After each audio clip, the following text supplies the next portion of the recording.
Hey!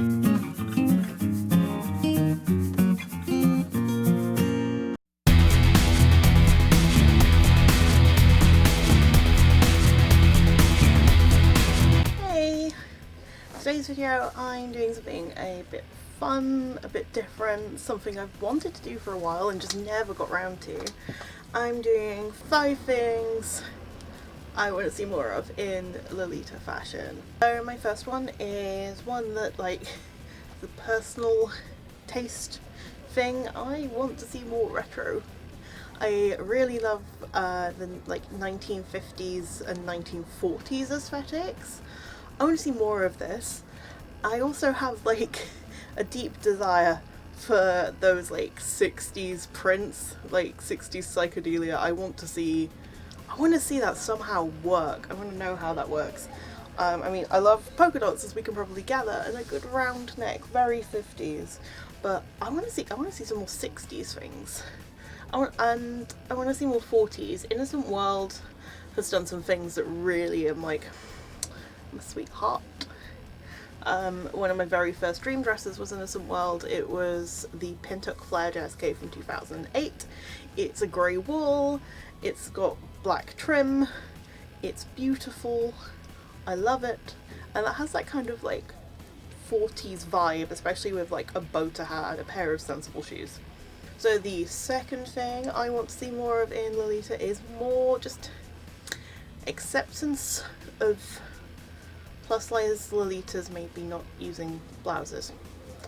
If you've seen my video where I unbox my Sandra Ann video, my Sandra Ann blouses, if you've seen that video, I do talk a bit about how it's quite hard to get plus size Lolita blouses that both you know are going to fit and are affordable. Like, some of the places I've looked for custom sizing, it's like the blouse is like $20 US, and then custom sizing's another $25. So I'm paying $45 for a blouse where if I was a few sizes smaller, I would be paying $20. And it just doesn't add up. This is not a blouse. This is not an OP. I am wearing a JSK with a Primark t-shirt underneath. Quite a few people have said they thought it was an OP until I was like, no, this was a £6 Primark t-shirt. Especially where puff sleeves are in fashion at the moment, and if you have necklines like this, the whole retro thing works really well here. You can combine the two and have something cute. And I think using blouses that aren't necessarily designed for Lolita shouldn't be as frowned upon as it is.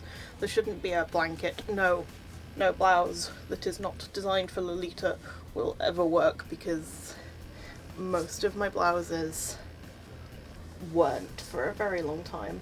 I'm gonna grab one if I can see him. So this blouse, which will be quite hard to see in this light, is my favourite black blouse. It's sheer, it's got 3/4 length sleeves, it's got a Peter Pan collar, and it's got this really nice detail on it, and puffy sleeves that are 3/4 lengths. And if you look where it's from Red Herring, which is a brand carried in Debenhams. And if you said, oh, I've got a Red Herring blouse, can I wear it? Most people would say no, but this is one of my most worn favourite blouses, especially for my gothic stuff.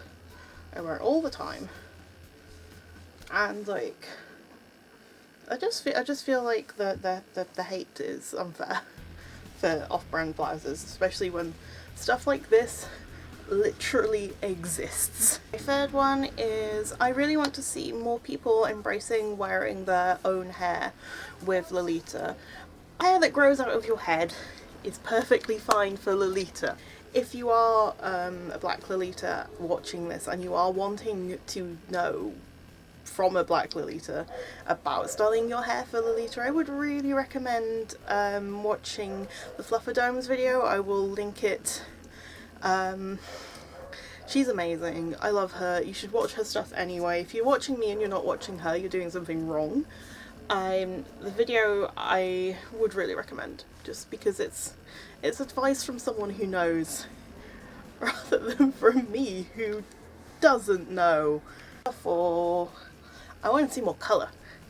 Like, on dresses. I want to see really cool colours. I want to see, like, I want more yellow. I want some orange that's not just Halloween. I want more blue. Okay, blue is popular enough, but I want, like, this blue. I want this blue. Give me more alien blue. Give me more aliens generally, please. Like, it's all well and good having your nice navies that brands don't call navy or really know what navy is, but I want more, like, bright blues. I want more cobalt,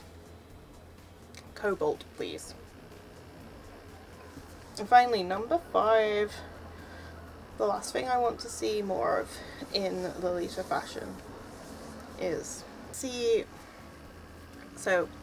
last thing, I want to see more people being open to trying new things generally. So people often criticize you if your quads don't live up to their weirdly high standards and have to fit into, like, a set box, but maybe I don't want to fit into your boxes. Maybe I want to fit into my own boxes. I think there just needs to be, like, an open exception to experimentation. I have definitely seen more people experimenting with things with Lolita lately, but also it shouldn't just be people who are white and straight size who are allowed to do this. I think that limiting who's allowed to set trends is ridiculous, and you're missing out on a lot of content from people who are, like, not white and straight sized if you're just only focusing on what they're doing. And, like, I'm not gonna lie, I've started following a lot of new people on Instagram in the last few months because A, I've been at home, and B, I've realised that my own view is skewed by who I follow on social media. And the amount of creativity and fun and just life and different new things people are doing, I love it, and I want more of it. I want more people to be willing to, like, at least once just go, actually, I'm going to try this. I'm gonna make a dress that looks like a tree trunk in the middle. It might not work, or it might be fantastic. I just want people to feel more like they can do things that people say you shouldn't. Like, the typical one, people are like, oh, well, you should never wear that. It's cat ears, but then, like, brands are out here making cat ears. So just follow your dreams, follow your heart, follow your crazy. So that is my 5 things I want to see more of in Lolita fashion. I want to see more of my lighting being decent. Imagine buying a ring light and then never using it. Couldn't be me. Anyway, I hope you enjoyed that, and I'll see you real soon.